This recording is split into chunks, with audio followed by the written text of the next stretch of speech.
पाकिस्तान में कोई गद्दारी की सबसे खुली मिसाल है तो वो 4 डिक्टेटर्स हैं जिन्होंने मार्शल लॉ लगाया है, उनके खिलाफ तो कोई कार्रवाई नहीं हुई। यानी आइन तोड़ा और गद्दारी की तो किसी सहाफी ने नहीं की, वो जर्नैलों ने आइन तोड़ा था, उन्होंने गद्दारी की थी। ये मुल्क जो 2 टुकड़े हुआ वो किसी सियासतदान ने तो नहीं किया, एक जर्नैल के हाथों हुआ था। मशरकी पाकिस्तान में जो हथियार फेंके थे वो पाकिस्तान की आवाम ने तो नहीं फेंके थे, वो तो मिलिट्री एस्टेब्लिशमेंट के फैसले की वजह से पाकिस्तान को ये सारा नुकसान हुआ था। और अब बेशर्मों की तरह बैठकर कॉलेज चैनल के ऊपर ये लोग दिन रात फतवे बांटते रहते हैं, बहुत सारे टाउट्स लॉन्च कर दिए और बहुत सारी चीजें ये लोग लगातार कर रहे हैं। ये टाइम है कि फोकस अपना ये लोग भारत के ऊपर रखें, भारत को फोकस करें, उसको टारगेट करें, उसके प्रोपेगेंडा को एक्सपोज करें। वो करने के बजाय 5-6 टाउट इन्होंने लॉन्च कर दिए दिन रात, सिर्फ ये करने के लिए कि जो लोग इख्तलाफे राय रखते हैं या जो लोग ये कहते हैं कि फौज का सियासत में किरदार नहीं होना चाहिए या जो लोग ये कहते हैं कि मिलिट्री एस्टेब्लिशमेंट बंद कमरों के अंदर फैसले पाकिस्तानियों की तकदीर के ना करे, 25 करोड़ अवाम के फैसले जो है वो चंद लोग नहीं कर सकते, जो लोग ये आवाज उठाते हैं उनको अब गद्दारियों के सर्टिफिकेट बांटे जा रहे हैं और उनके खिलाफ ये टाउट्स लॉन्च कर दिए गए हैं। 5 किस्म के प्रोपेगेंडा हैं, 5-6 किस्म के जो मेरे ऊपर ही कर दिए उन्होंने।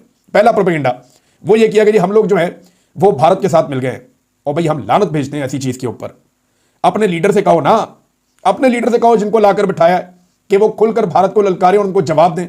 खुद तो हिम्मत नहीं है उनमें बात करने की, और हम जब बात कर रहे हैं तो हमें गद्दारियों के सर्टिफिकेट। शाबाश, हमारा चैनल भारत में बंद नहीं हुआ, ये दूसरा प्रोपेगेंडा इन्होंने किया, टाउटों ने किया, इन्हीं चैनल्स के ऊपर बैठ के किया।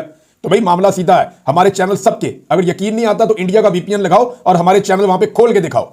हमारे चैनल पाकिस्तान के अंदर भी बंद है, हमारे चैनल जो है वो इंडिया के अंदर भी बंद है, और इंडिया में बंद हुए उस पर तुम्हें बड़ा फखर है, लेकिन पाकिस्तान में जो हमारे चैनल के साथ किया जा रहा है मैं आगे चल के आपको बताता हूं कि हो क्या रहा है।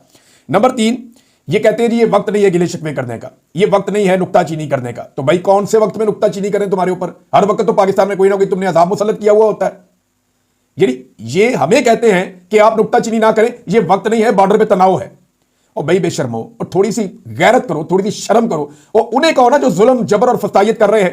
हमें कहते हैं कि बोलना बंद कर दो, उन्हें ये नहीं कहते कि मारना बंद कर दो। भाई आजकल ही हो रहा है ना जो खवातीन पे टॉर्चर हो रहा है, जो लोग जबरी तौर पे लापता हो रहे हैं आजकल ही हो रहे हैं ना, गिरफ्तारियां आजकल ही हो रहे हैं। इमरान खान की बहनों के साथ जो सलूक हो रहा है गैर कानूनी, जो अदालत के अहकामात की धज्जियां उड़ाई जा रही हैं वो आजकल ही उड़ाई जा रही हैं। तो ये सारा गंद जब आजकल आप डालेंगे तो आजकल ही आपको जवाब मिलेगा ना इसका। या तो आप जुल्म और बर्बरियत बंद कर दें तो उसके ऊपर हम बात करना भी बंद कर दें, ये तो कोई बात नहीं, क्योंकि बॉर्डर में टेंशन है लिहाजा आपको मार पड़ती है, चुप करके मार खाई जाओ। यानी बेशुमार लोगों के इन्होंने जो है वो अकाउंट्स बंद कर दिए हैं। अभी तो 8 बंदों का डाटा है जिनके साथ मिले हुए बहुत सारे लोगों के बंद किए हैं इन्होंने, तो बाकी 34 लोगों के इन्होंने मजीद बंद कर देते थे। फिर कहते नहीं फौज के ऊपर तनकीद करो, यार फौज पे कौन तनकीद करता है?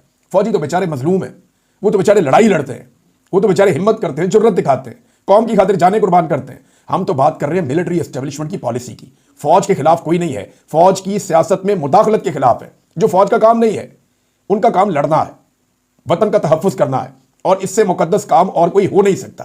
तो उन्हें उनका काम करने दीजिए ना, हम तो ये कहते हैं। और जब ये कहते हैं तो ये तो आइन में लिखा हुआ है। हम जब आइन की किताब आपको पढ़ाते हैं और याद करवाते हैं कि जनाब आइन कह रहा है कि मिलिट्री जो है वो अपनी खिदमत सर अंजाम देगी दिफा के नुक्ता नजर से।